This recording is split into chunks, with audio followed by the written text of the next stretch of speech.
Okay. I am resident of Collinwood for YouTube. For for Do you want YouTube. to say that again? What? Oh What just? goodness. I got yeah, my daughter was hollering. Sorry.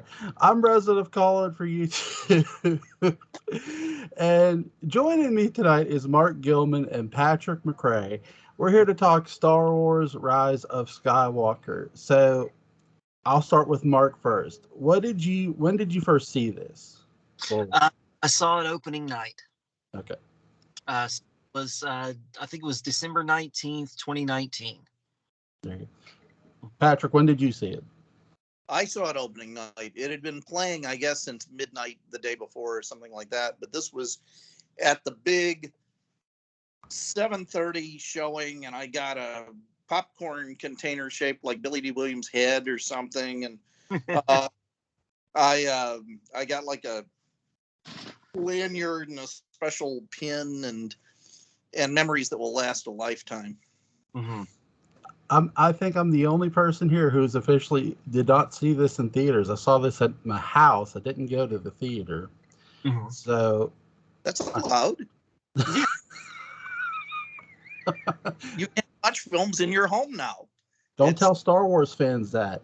No, no. But what did you got? Okay, so this trilogy, some people like it, some people hate it. Mark, where are you on this? I love the sequel trilogy, and I've got a personal story to tell later on after we discuss the movie a little bit. But um, I love the trilogy, and like I was talking last time, um, I didn't like The Last Jedi for a long time, and I had someone give me another take on it, and now I see the harmony between all three films, and I love it all. What do you think, Patrick? What some people like these three films, some people don't. Where are you on this? I I'm a fan of this movie. I am not necessarily a fan of the other two. Um, for me, the first one I was just kind of boring. It didn't give me what I wanted, which was I wanted much more of the original actors. Um, and I felt like a lot of cool stuff. I mean, they all have great entrances, and Sure. then it's kind of okay. You know, Han Solo's financial problems just reminded me of my own and made me nervous. Um, it did, it really did, and and then I just kind of I when it was pointed out what a remake it felt like of Star Wars, I was like, oh yeah. And then I saw Last Jedi, which did not give me it didn't give me even more uh, or less, I guess, of what I wanted. You know, the Jedi co- continued their tradition of being a bunch of incompetents, just mentally unclear, uh, kind of weirdos. I mean, they're like the Sith, the, exactly. Um, the the the Sith have seemingly a very logical course of study. It's like going to a good community college, and you get the pamphlet that tells you, the order in which you're going to take the classes. They're very straightforward with you.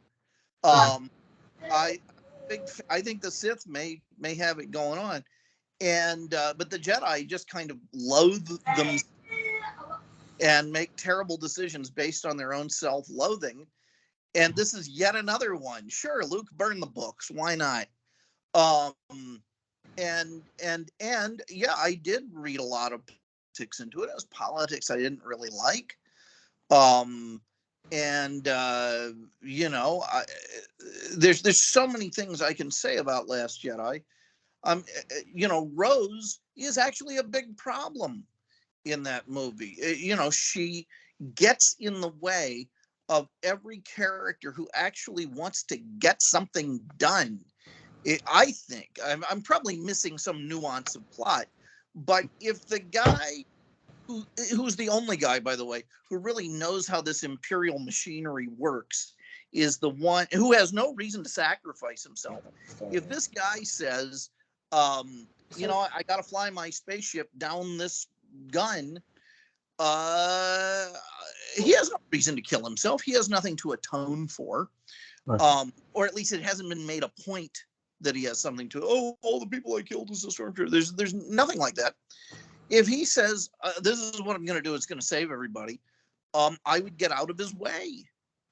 But her whole thing, oh, love is going to heal this. Like, I don't know if that's really the case.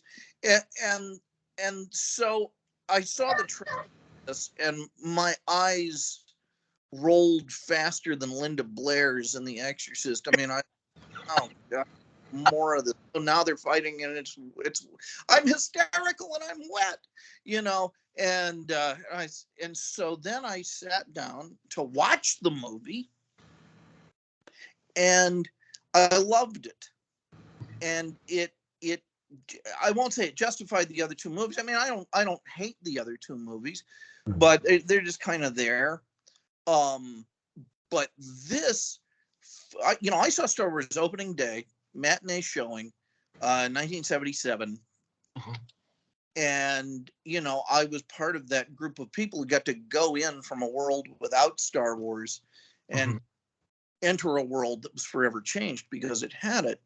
And, it had a real emotional life with me. And I had a real emotional life with it.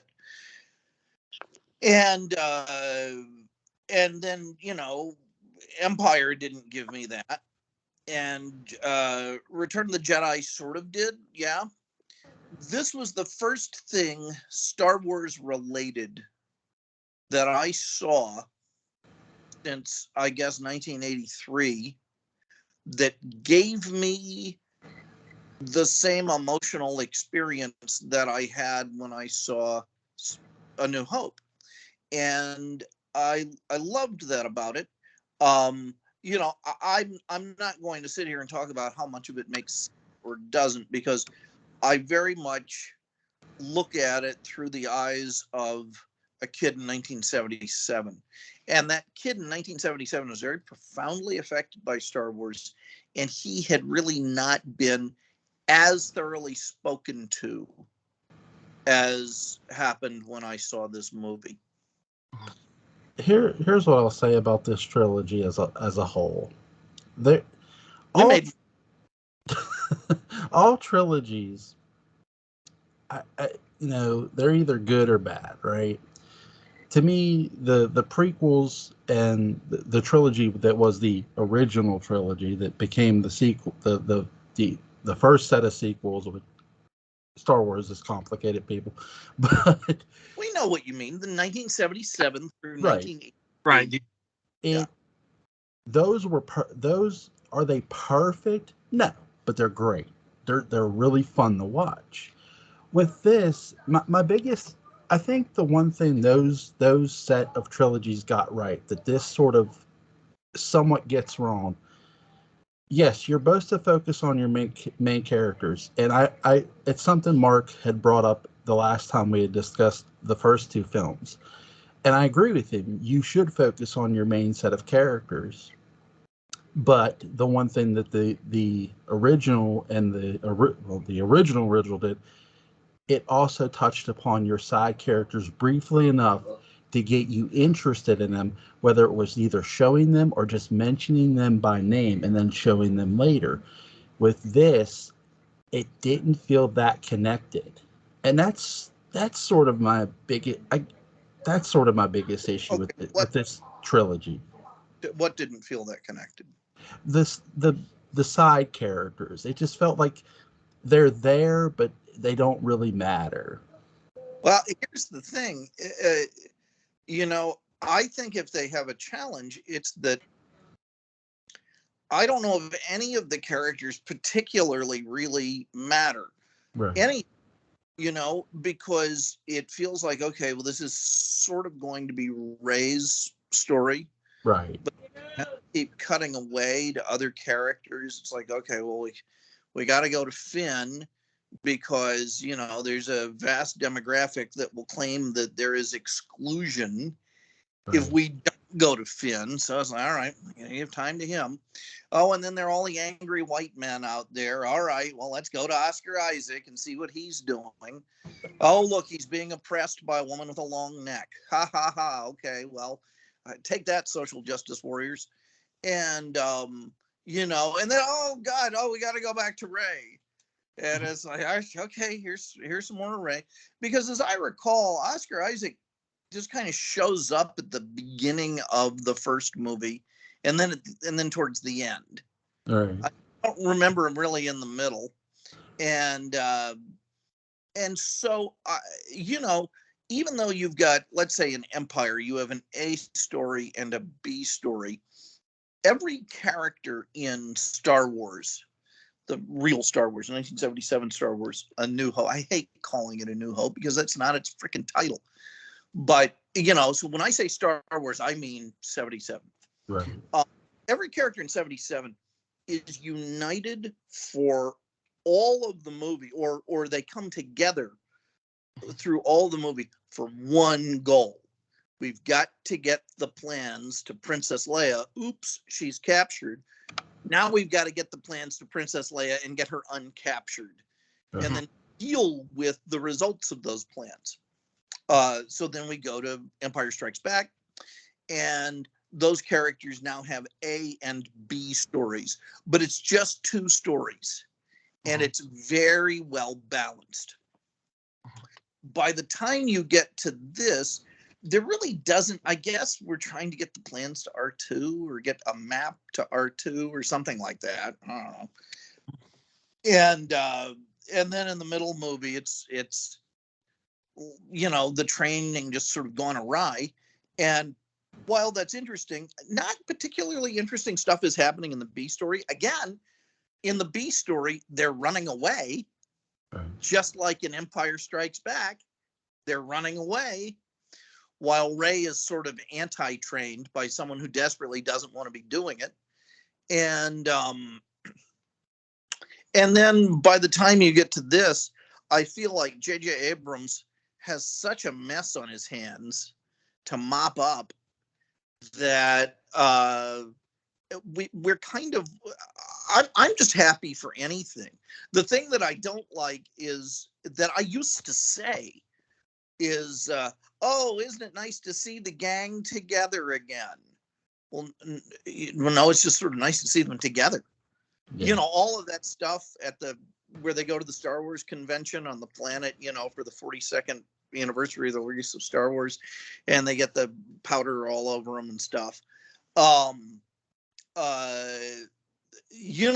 really the first time I think we've seen these characters united to do something in all of the movies. And that was really refreshing. I felt like, I was watching the Red Letter Media thing about this movie before we went on. And I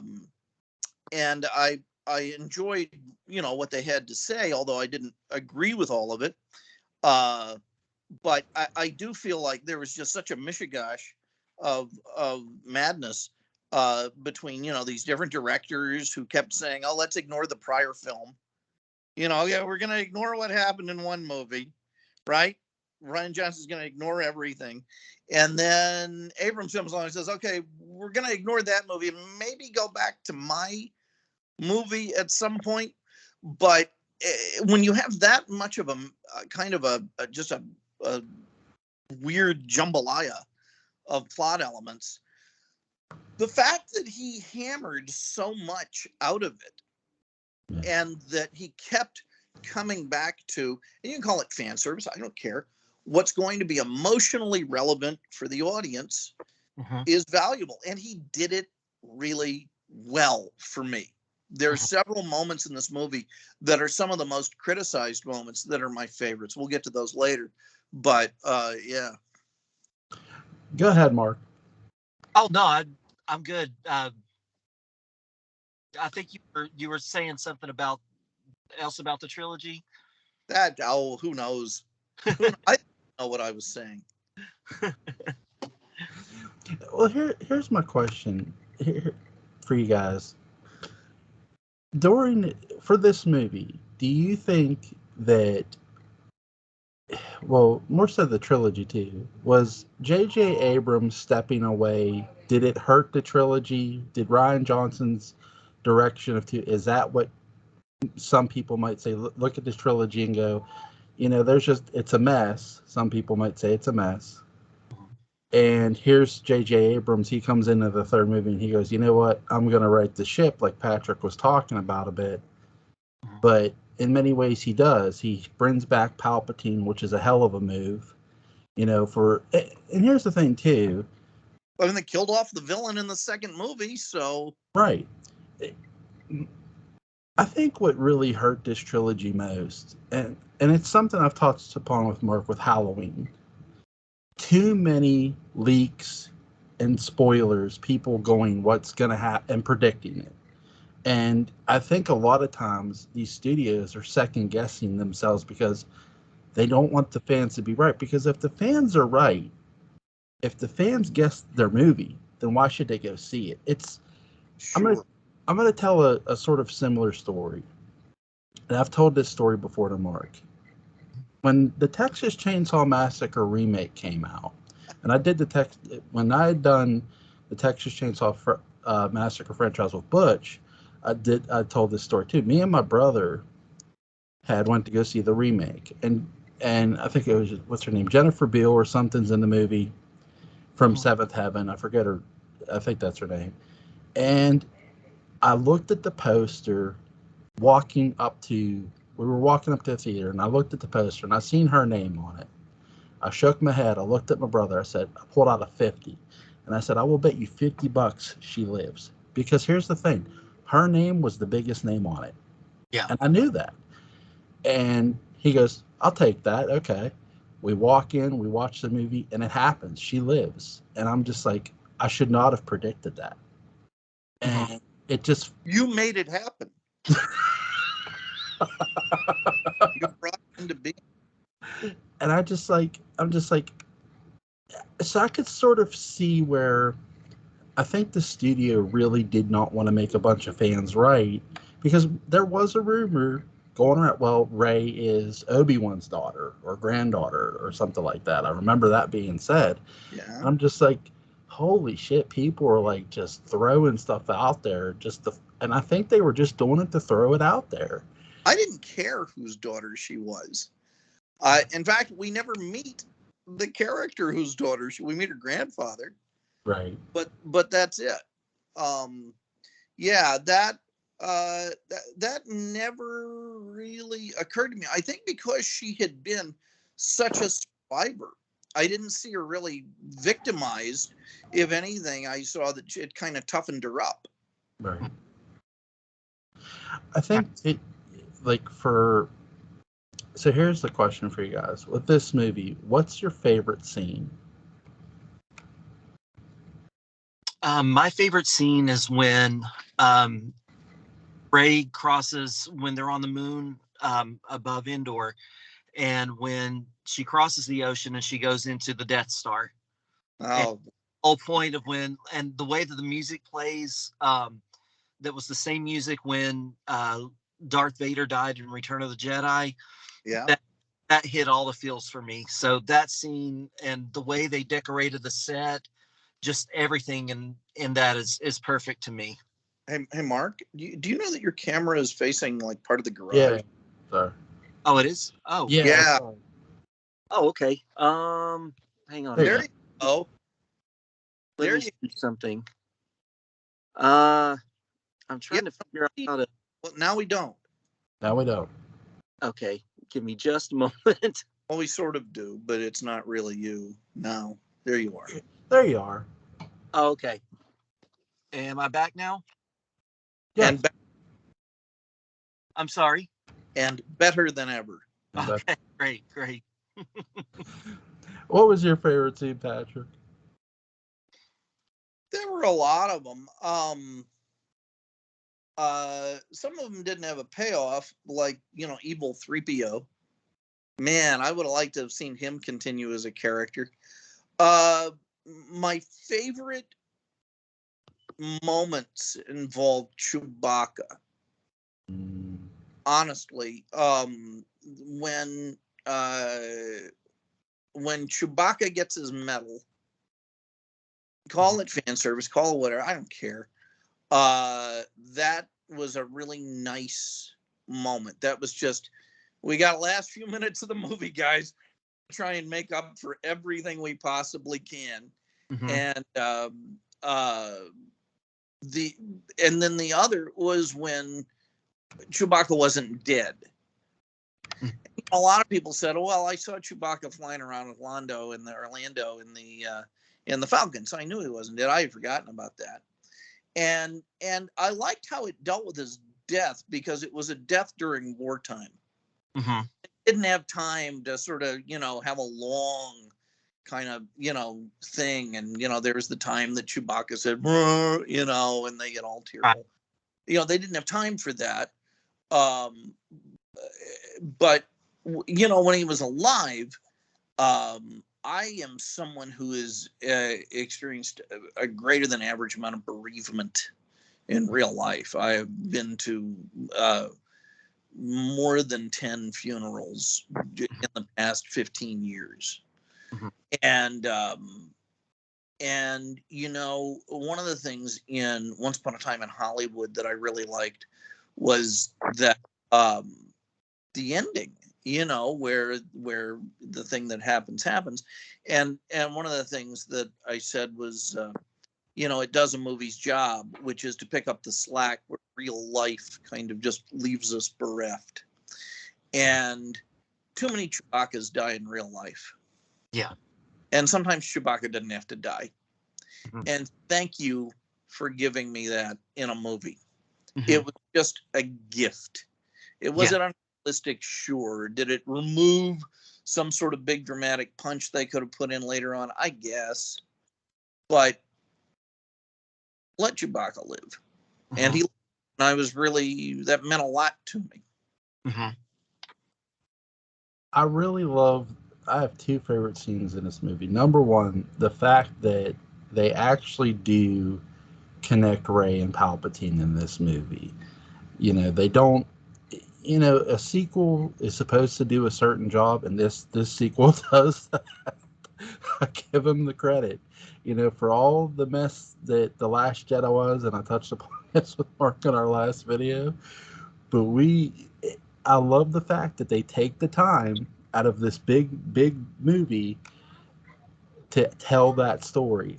And my favorite scene is Rey and Kylo Ren fighting. It's silly, but what I realized, what the title of the movie refers to? What's that? Well, I kept thinking it was about Rey, because she inherits the house, I guess, and all that. No, The Rise of Skywalker is about Ben Solo. And his kind of salvation. At least to me, with the title, who's the Skywalker who rises? Well, he's the one who's related. Right. Yeah. What did you guys think of them using, because there was an online rumor they might use Anakin Skywalker, but no, they use Harrison Ford. They use Han Solo. What did you guys think of them using Han Solo to talk to his son? Well, it's more emotionally connected to him. He never met Anakin. Right. I mean, hell, Luke never met Anakin. I mean, not really. So sure, because I mean, what's the worst thing that Kylo Ren does in the first movie? He killed an old man who wants a hug. Yep. Yeah. Exactly, and that's a certain thing that I took it was, we saw in The Last Jedi that Luke, at the end when they're on Crate, when he uses the Force and projects his image, he looks different than he does in real life. He projected himself to look a certain way that they remember him as, a little bit more youthful the last time they saw him. And to me, when Leia was using the last little bit of her strength, to me, that was her projecting herself to Ben Solo as Han, to talk to him, because she knew that that's the only thing that was keeping him hung up, and keeping him from coming back to good. So to me, I took that as Leia projecting herself as Han to redeem Ben, in the last moments that she had. Yeah. I really like how they used all of the evil that this Sith Lord had. I mean, this dude, when I think about the ultimate puppet master, he really is. Yeah. It's great. He's the devil, and he's Yeah. got cultists, and he raises a ghost armada. Mhm. We'll talk about that later too. I don't want to get into that now. Keep talking. I do want to get into it at some point.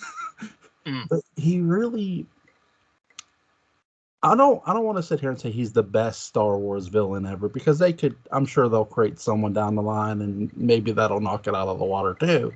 Lobot, and we all know it's Lobot. Continue.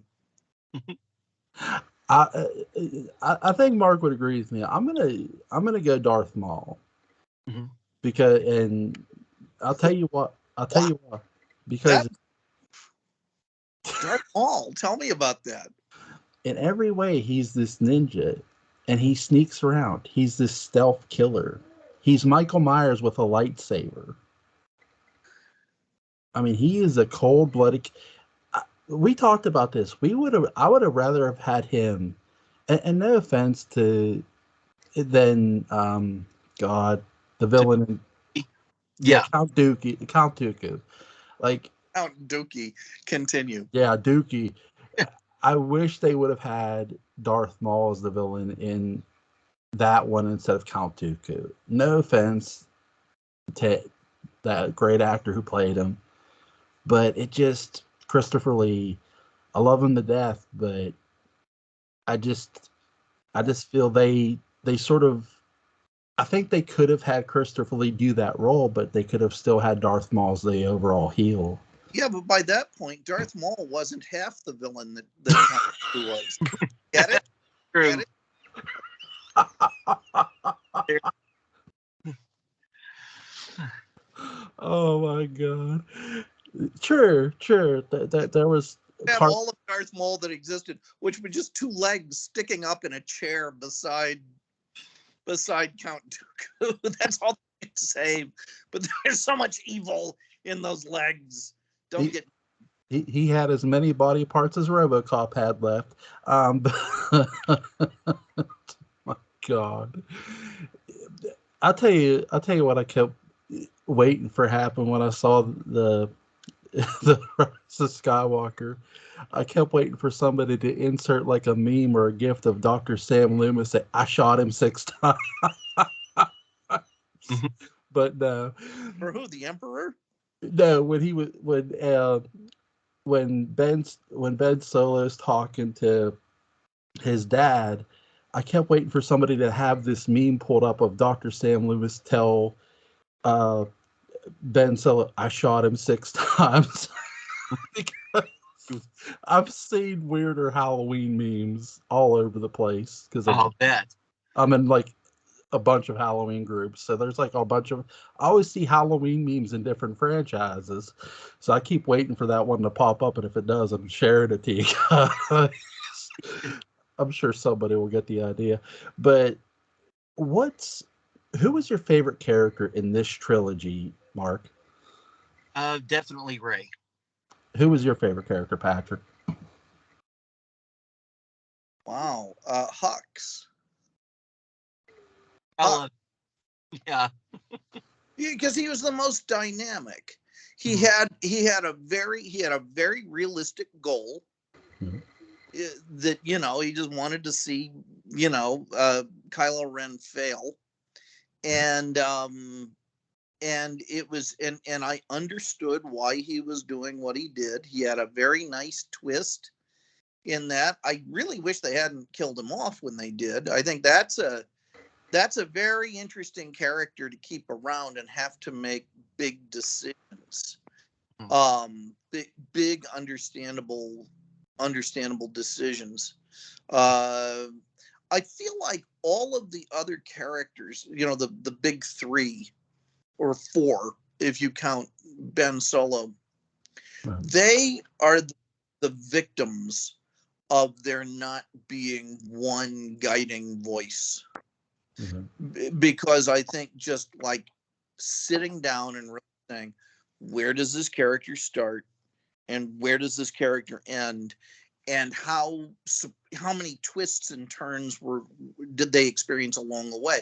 Because you can say that for Luke, and you can say that for Han, and I think academically you can say it for Rey. But Rey has a fairly clear course of study. It's like, hey, want to be a Jedi? Sure. And I don't remember any point where she really just says, this is, no, maybe I don't want to be this. It's more like the Jedi are saying, maybe we don't want to be Jedi anymore. And she said, wait, I paid for the course. I paid for the course. But very likable performer, and so many really likable scenes, and I loved the beginning of the movie when she's doing her training with Leia, and it's like, okay, we've gotten all the bullshit out of the way, and we're letting her do what she's supposed to do. Yeah. I think I would have preferred it if she had really gone evil, if she had really taken Palpatine's offer. I think that would have been a real oh my in that movie, and then Ben had to deal with that. I think one of the things in these films that, other than Luke saying to hell with the Jedi, I feel like they set up some really good twists and turns and then back away from them a little bit. And I would have liked at least one really, really, really good, well, I didn't see that coming type twist. Not in the name of just blank surprise, but I think just in really challenging story writing. And that just comes from the fact that you've got, JJ kind of setting it up, and then Ryan coming in and saying, no, we're just going to do something else. And then JJ, the tragedy of this, because, there's the earlier version of the film, which we haven't talked about a lot, but there's a whole other, screenplay, and I guess they shot a lot of it or something. But I think I was going to say something really important, and I don't remember what it was. So I'm done. Go ahead, Mark. I don't even remember what the question was. Okay, so what was? Well, tell me more about why you liked Rey as the main character. Yeah, why did you like Rey? Because I don't dislike her. For me, she was someone that was very, very relatable. We had about the similar age where some things, very, very similar things happened in my life, and I was very, very much able to imprint a lot of my life with her journey over those 3 movies. And the town I grew up in was a lot like, like where she grew up on Jakku, where everyone was just, like against each other. There was nothing there. It was a dead coal mining town. And there was just nothing there, and you had to survive. And it was I was able to relate to her a lot, and wanting to be something bigger, wanting to be something better, but at the same time I had faith there, and kind of felt that tug and pull of, do you want to get away, but then, you're waiting for family. And, I was very, very enthralled by her character. There's a character we all love, and her name is Victoria Winters. Let me ask you something. Do you feel they were pulling in the first movie with her? Do you feel they were pulling a little bit of Jane Eyre / Victoria Winters? Because they didn't reveal her lineage right away until the third movie. I guess I got more of a Dorothy Gale vibe from Ray. Like, she was searching for something that, she didn't know that she was getting ready to have, that she had always had, that she had always had everything that she needed. Right. But, and I think that took a dark twist on it in The Rise of Skywalker when she finally found out who her family was. And she found out that she was a direct descendant from Space Satan. And, that was a great twist that I didn't see. I wasn't, I was trying to go in blind on this movie, and it really took me by surprise to find out that's, what her lineage was. Yeah, Daughters of the Devil took on a whole new meaning in Star Wars, yeah, for sure. It presented a whole new set of problems, that she was going to have to face and, make a decision really quickly. And she didn't have a lot of time to really dwell on it and think about it. I think that's you and I have touched upon this before, and I'll repeat it to Patrick. That's my biggest defense of Rey in this trilogy, is because a lot of people were going, oh, she's just a Luke Skywalker clone. And I'm like, time out.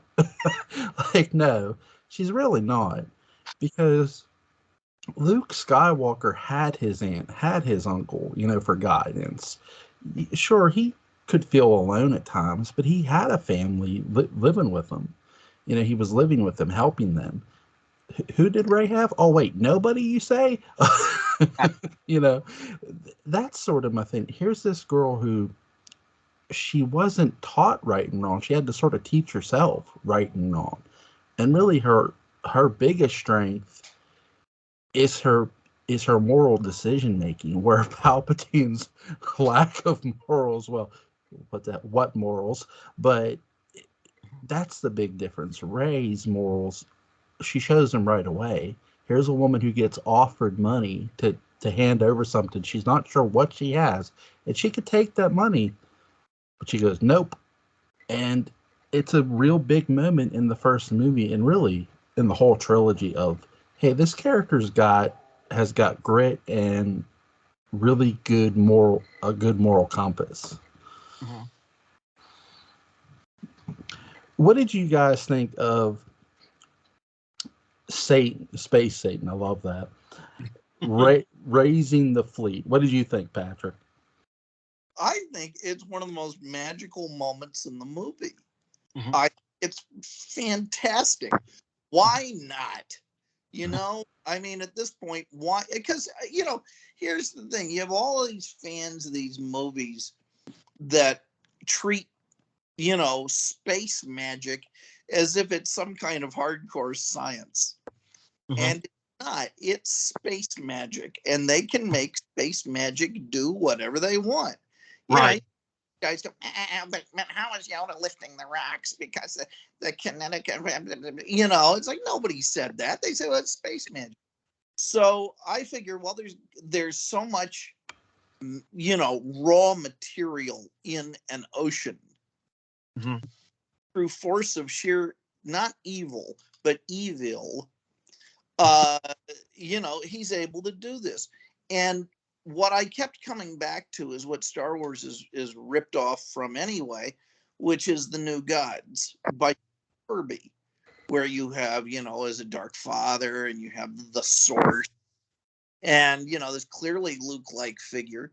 And this is basically a Jack Kirby sequence. Every time we go deal with the Emperor, he looks like a Jack Kirby villain. Uh-huh. He acts like a Jack Kirby villain. He's surrounded by cultists because, yes, and so then he raises a space navy of pure evil. I think it's the only thing that I would have done in that sequence as director is I would have had, you know, all of these sort of dead imperial soldiers and skeletal figures and all of that doing the operating of these things inside. Mm-hmm.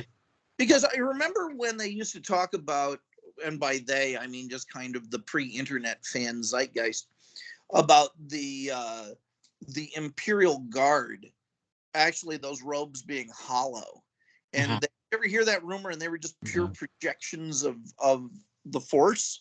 Yeah. I feel like that's what this was. This was, he didn't train these guys. He didn't recruit. He didn't have a recruiting poster and have, you know, millions of pilots and soldiers. And no, these are just extensions of him. Mm-hmm. I loved it. I did too. I did. And to me, it was like the first time that Star Wars really had a horror element to it. And Yeah. I really enjoyed that a lot. I did too. It was scary. Yeah, because to me, the most, like the scariest thing, especially, and okay, and I'll go ahead and say this, you know, for recent years we were subjected to, is the whole thing of a cult. I mean, like the terror of a real cult, and you know, seeing like such a massive one here in this movie, and then you have, you know, Palpatine coming back from the dead, and he said that he would always, you know, he was always searching for a way to return. And then, you know, I mean, if the Jedi found a way to return, why can't the Sith? So you know, I mean, just the fact of him being there, the flashing lights, and to me, I guess like what JJ's version of hell would be like Exegol, where the Emperor was. It was a place where, you know, you've got millions of, you know, these dark eyes, I guess, watching you. You're all alone. You've got nobody else there, you know, with you. And I thought it was great. I was like totally absorbed in the atmosphere of all of it. I think from the horror standpoint you're talking about, the most real horror we get, because you're right, this is the biggest horror element Star Wars has pulled off. I think really the most horror element you really get is when, you know, Darth Vader's fighting Luke for the first time in Empire Strikes Back. And before you hear the line, "Luke, I am your father," there's already just terror in your heart because you feel this kid's going to get killed. Every way. You know, that's because when I watched Empire, my mom's like, "Oh, just watch this movie." I'm like, "Mom, is this guy gonna die?" Just watch it. But it was crazy. So you're right. This here is a big horror element, and I love how even when Ben Solo comes, it's still not. It still doesn't feel safe. You know, No. it. You know, this movie for people might say, well, if anyone were to say this trilogy played it safe, I would disagree. The final act of this, it sort of feels like Night of the Living Dead, the original Night of the Living Dead. It feels like doom is imminent, you know, and that's really the biggest terror you can ever bring to a horror. You know, gonna talk about the dark side, make it freaking dark. Yep. Yeah. Yep. I agree. This is what Yoda was disturbed by. He had been here. He literally, this is where he had summer camp. This is, yeah, okay, now I see what he's really afraid of. Yep. Yeah. And that's the thing too. It's like Ben showing up, yes, it's nice, but it doesn't feel like that moment where there's moments of Star Wars you feel safe in other trilogies, but not this one. No. It doesn't Yes.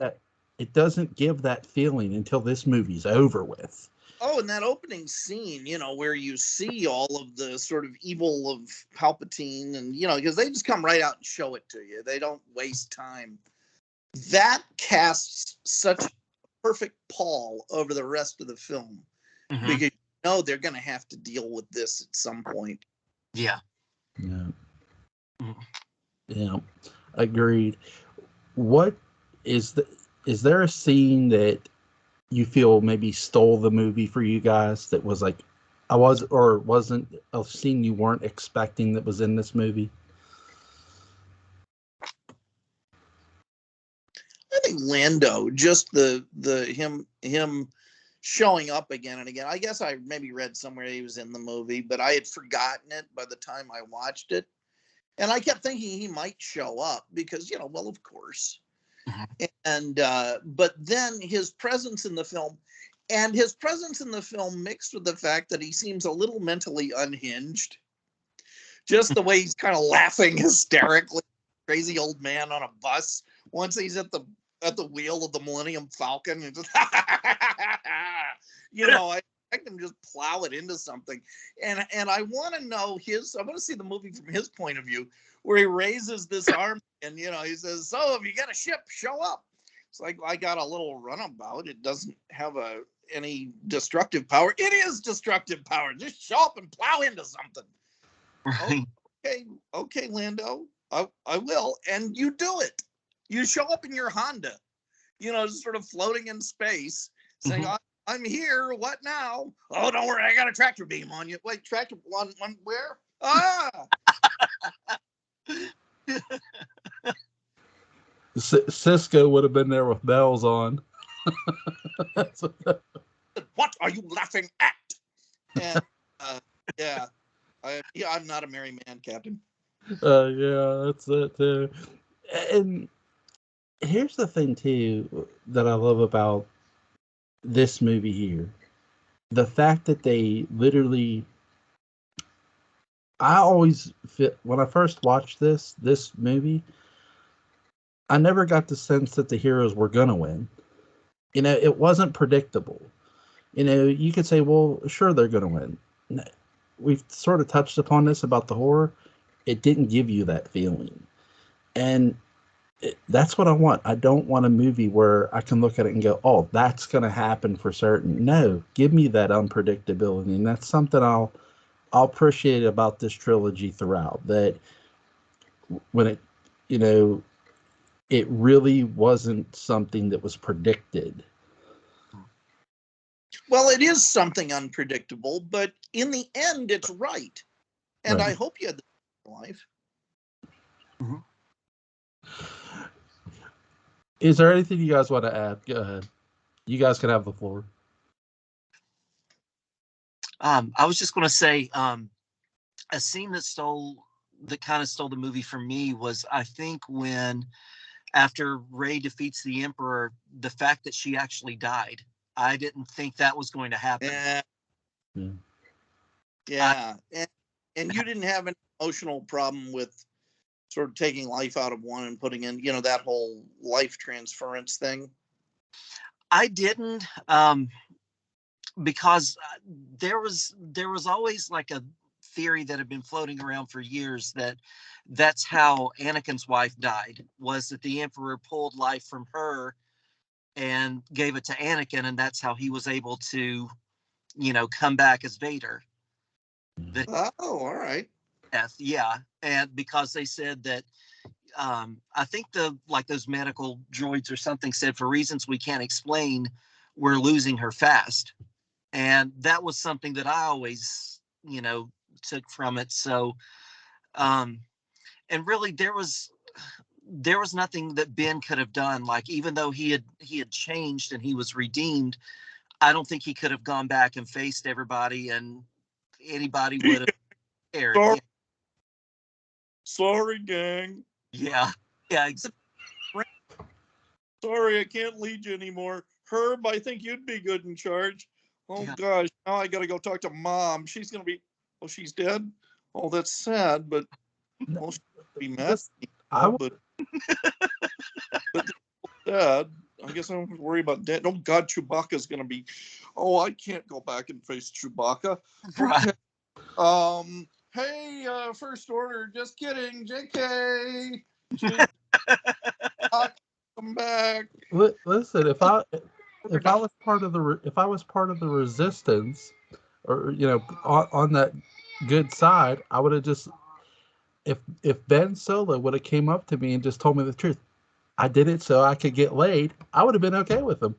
Is that why he did it? I'm so mad at him. But seriously, you know what would have made a hell of an ending for this movie? So, It would have been complicated, but if Ben Solo had survived, yeah, and if he's on the whatever transport or whatever, where he's like in R2's little spot with a helmet on, just to get back, and he's there, and he steps out of the spaceship, and everyone just kind of stops. Yeah. And he puts out his hands like this, and like somebody looks at Oscar Isaac, and Oscar Isaac just nods, and they put him in irons. yeah, And he just nods to him and is taken off, and it's clear that that he is admitting that justice needs to be done, and that he will be, they're not torturing him, they're not putting him in a wicker man or something, right. but they're being very civilized about it, and that it's like, wow, okay, he is going to accept consequences, and they're going to be civilized consequences. Basically, what Padme would have wanted for the Sith Lord, like, hey, arrest that dude. Where the Jedi, where Mace Windu's like, no, he's too dangerous to let live.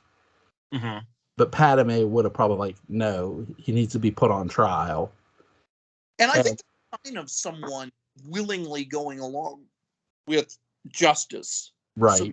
Justice, a sense of justice, is the ultimate kind of sign of a more civilized age. Yeah, I agree. I think too, the whole, I could have seen him living and doing that. Let me ask you guys this: do you think there's another villain out there, or another Sith Lord out there? Oh, sure, absolutely. Yeah. What does the mythology suggest? Well, here's the thing: I can't.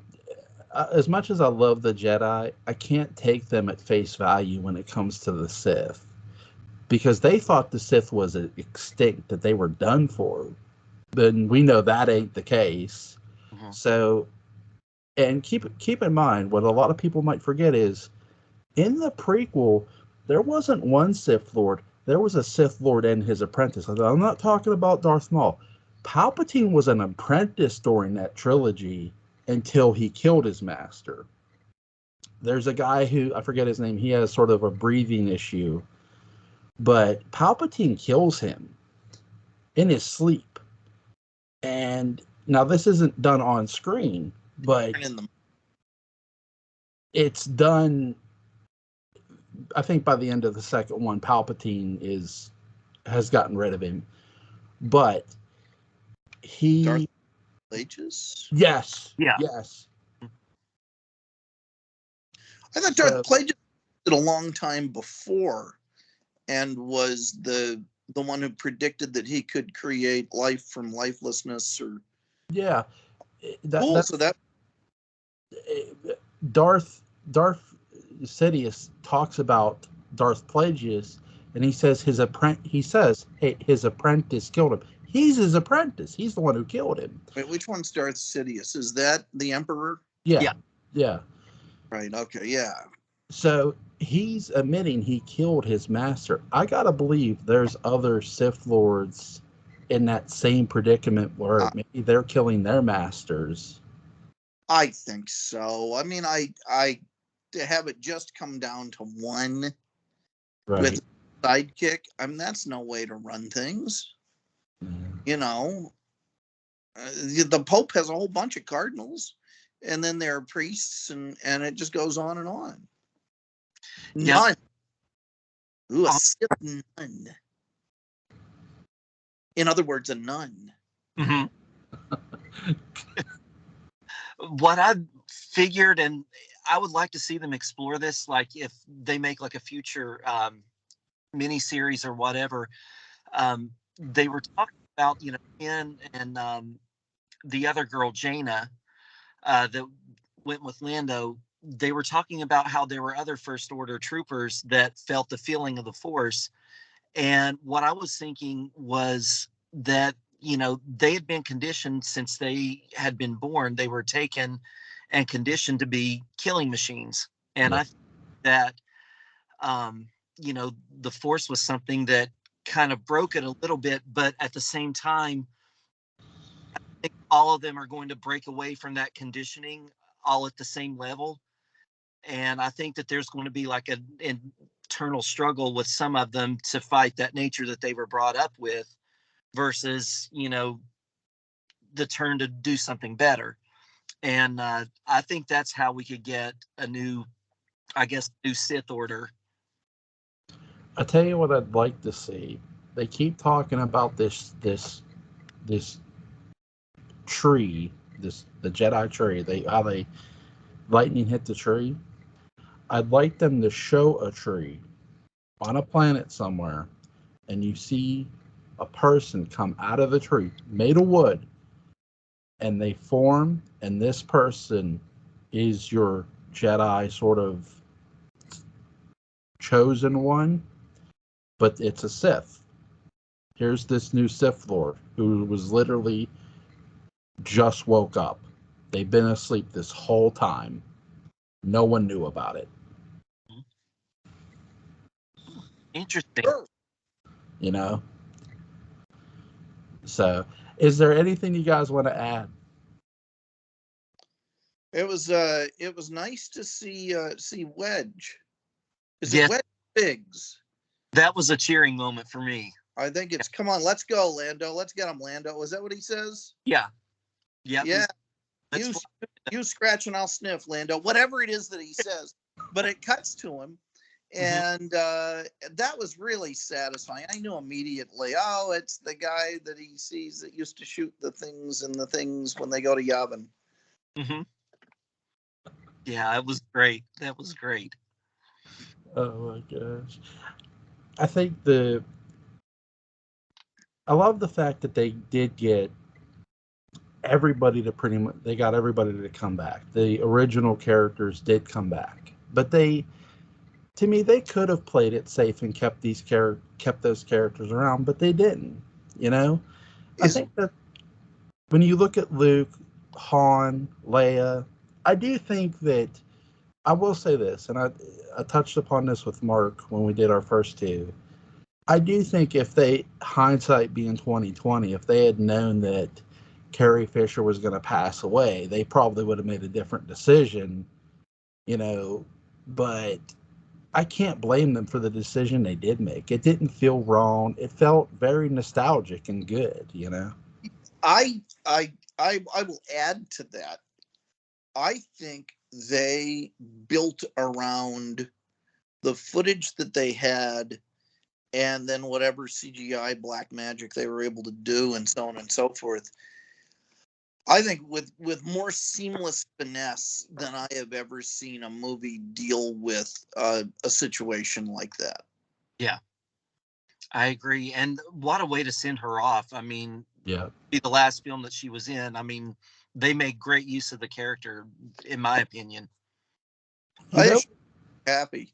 It did make me, watching this movie though, did make me think one thing, and this is nothing on the Daisy Ridley, who's quite astonishing, but I kind of wish they had cast Billie Lourd as Rey, because she's in the movies anyway. She's a great actress, and would have and it would have really kept it in the family. What a rare opportunity. Yeah, because I know they cast Mark Hamill because he was James Earl Jones's son in real life. Keep with tradition. That's what I always said. I do think it was a chicken shit moment for them to not have James Earl Jones under the mask.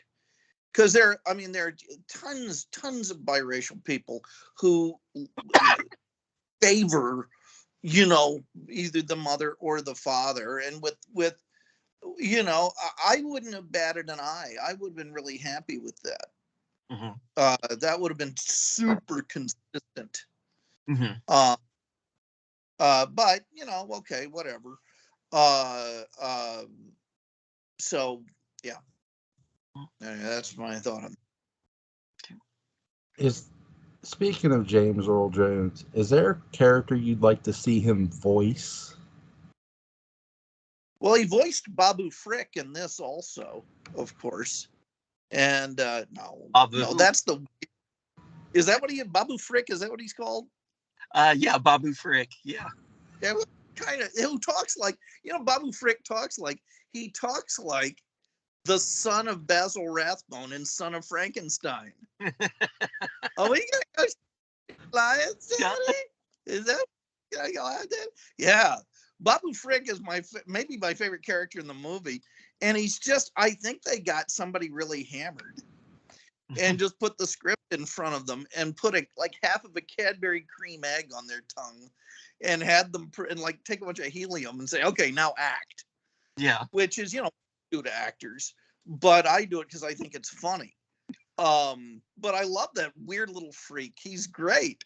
Yes, he is. What a strange homunculus. And doesn't he show it riding around with Lando or the Babe in Red? Yeah, yeah. Uh-huh. Yep. Which I thought was terrific. Bring him along for the ride. Why not? Exactly. Okay. To me, there's one character for James Earl Jones left to voice, and if Marvel doesn't do it, I'm going to choke the hell out of him. Galactus. Oh, Galactus. I mean, that too. They really need to. Morbius didn't do well, and I was telling this to somebody. You can't look. Not every Marvel character needs to have a movie made about them. They can show up in other Marvel movies. Yeah. I always heard, when I heard Galactus speak, I always heard more Richard Simmons. But if I close my eyes, I can't tell the two apart.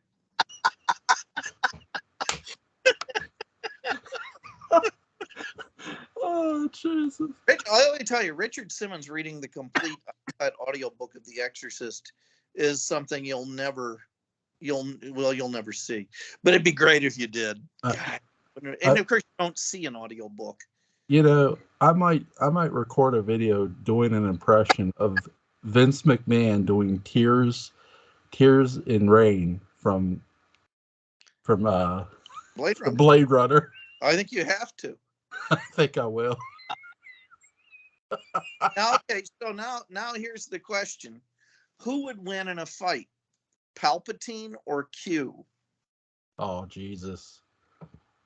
No, he's not in this yet. Oh. But whoever wins has to go against him. Oh.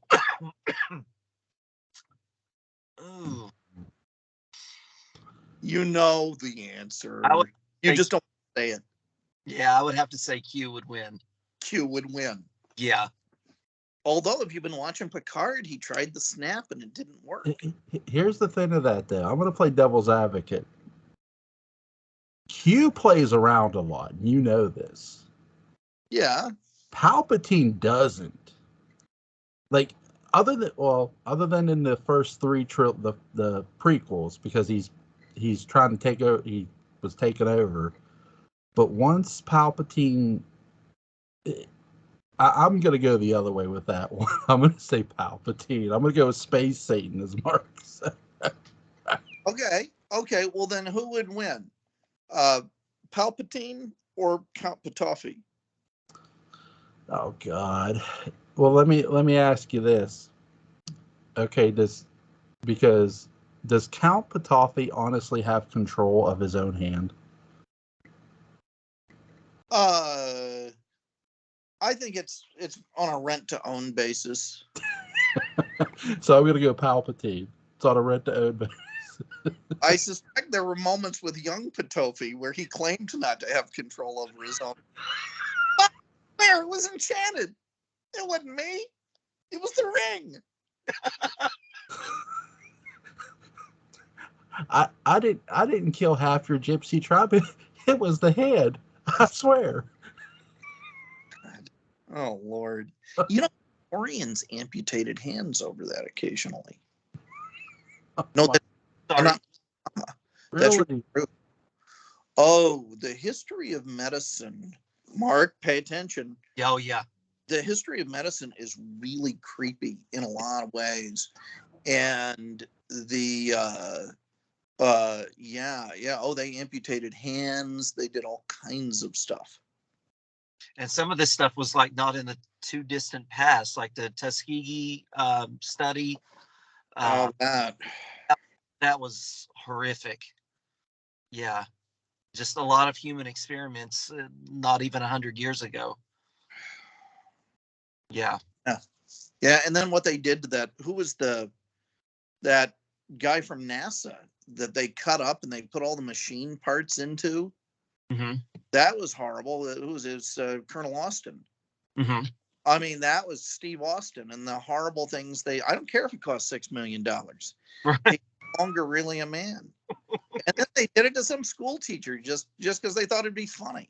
Mm-hmm. Bruce Wells, you evil man.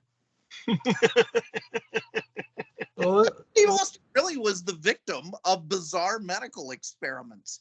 And these were sort of Mengele level bits of weirdness that Oscar Goldman just signs the check for.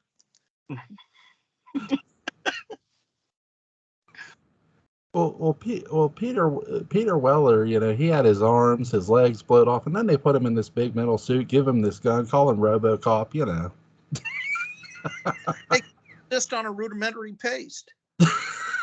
Remember that? I love that. Whenever I have to go on a liquid diet, I say I'm subsisting on a rudimentary paste. I've got one for you. Thanos with the Infinity Gauntlet All right. versus Q. Who snaps first? Yeah. Q. It all comes down to who snaps first. Yep. Yeah. I mean, it really does. It really does. Speaking of which, while I was, let me see if I can, am I still on? Did the screen go blank? Yeah, it went black there. Mm-hmm. Okay. Well, I wrote a poem during this movie. The Emperor was hanging out on Exegol. His mood was worse than execrable. His companion was lame. Was she even a dame? He'd rather have an Ugnaught sexadol.